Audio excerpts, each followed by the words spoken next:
Good morning friend, আশা করি সবাই ভালো আছো। আমিও ভালো আছি। প্রতিদিনের মতন আর আজকে ঘরের কাজবাজ নিয়ে শুরু করলাম না, ভাবছি একটু আজকে অন্যরকম দেখাই। কেন প্রতিদিনের মতন আপনারাও তো বোর হয়ে যান না যে ঘরের কাজকর্ম দেখতে দেখতে? তার জন্য ভাবছি একটু আমিও ঘুরে আসি, গিয়ে আপনাদেরও নিয়ে যাই, ঘুরে নিয়ে আসি। তার জন্য ভাবলাম একটু আপনাদেরও একটু ঘুরে নিয়ে আসি। এই জন্যে এই যে আজকে একটু বাইর হয়ে এসেছিলাম, মানে একটু মানে কাজও ছিল এটিএমে, সেখানেও গিয়েছিলাম। আমার এটিএমটা একটু প্রবলেম হয়েছিল সেখানে। আর তোমাদের দাদার আজকে কাজ ছুটি আছে, তার জন্য ভাবছি একটু ঘুরে আসি। তা কোথায় যাচ্ছি? এই যে আমরা এই যে গণেশ ঘাটের পিছন সাইডটা যে ব্রহ্মপুত্র আছে, সেখানটায় আমরা একটু ঘুরে আসলাম। এমনি আর অন্য কিছু জায়গায় যাই নাই, যেহেতু এইখানটায় রয়েছিলাম। আর এখানটা একটা মস্ত বড় ব্রিজ আসলো, সেটাই আপনাদের দেখাচ্ছিলাম। তোমাদের দাদা বলছিল এখানে উঠে ভিডিও বানানোর জন্য। আমি বলছি না বাবা, আমার ভিডিও লাগবো না, আমি ওইখানে উঠতেও চাই না। সেটাই নিয়ে হাসাহাসি করছিলাম। তারপর আমি ভাবছি তার থেকে আমি জল নিয়ে উঠে নিই, সেটাই আমি ধন্যবাদ। কিন্তু আমি এখানে উঠবো না, আমার ভয় লাগে, প্রচণ্ড ভয় লাগে।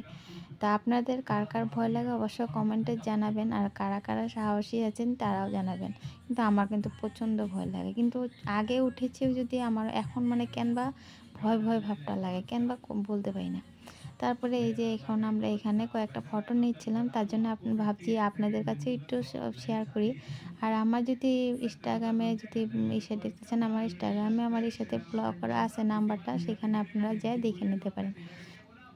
তারপরে এই যে কাকুটার থেকে একটা ফুল দাম করেছিলাম, সে ফুলটা বললো 200 টাকা করে। কি পিকনিক প্লেস বিলে 200 টাকা দাম নাকি বলতে পারি না, কিন্তু এগুলো কিন্তু 100 টাকা করেই হয়। কিন্তু এখানে বললো 200 টাকা করে। আমি বললাম 100 টাকা করে যদি হয় দুটা নিব, মানে দুইটা নিব বলে ভাবছিলাম, কিন্তু না, বললো যে না, একটাই 200 টাকা বললো। তার জন্য আর নেওয়া হলো না, সিধা চলে আসলাম। তারপরে আর কি করব। তারপরে ওখান থেকে একটু সময় ঘোরাঘুরি করে একটা পার্কে, মানে যে সামনে সাইবাবা মন্দিরটার সামনে একটা পার্ক আসলো, সেখানে ঢুকেছিলাম।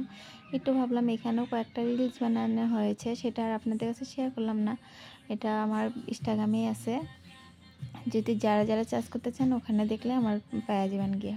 তারপরে ওখান থেকে সিধা চলে আসলাম। আসার পরে যে দেখতেই পারলেন বেগুন, শাক, ধনেপাতা আর মাংস নিয়ে আসা হয়েছিল, সেটাই বসায় দিয়েছি। আমি আর রান্নাটা শেয়ার করলাম না আজকে, ঝোলের মধ্যেই আছে, যেহেতু আস্তে আস্তে দেরি হয়ে গেছে। তারপরে যে মাংসের ঝোলও রেডি, লাল লাল মাংসের ঝোল। কেমন হয়েছে অবশ্যই কমেন্টে জানাবেন কিন্তু। আর বদ্দি দিয়েছিল, আমি যেহেতু মাংস খাই না, তার জন্য বদ্দি আবার আমাকে মাছ দিয়েছিল, আর বেগুন দিয়েছিল, আর ইসে দিয়েছিল। তা এই দিয়ে আমার খাওয়া দাওয়া হয়ে যাবে। আজকের মতন ভিডিওটা এইটুকুই। যদি ভালো লেগে থাকে অবশ্যই একটা লাইক কমেন্ট শেয়ার করে দিবেন, আর আমার পাশে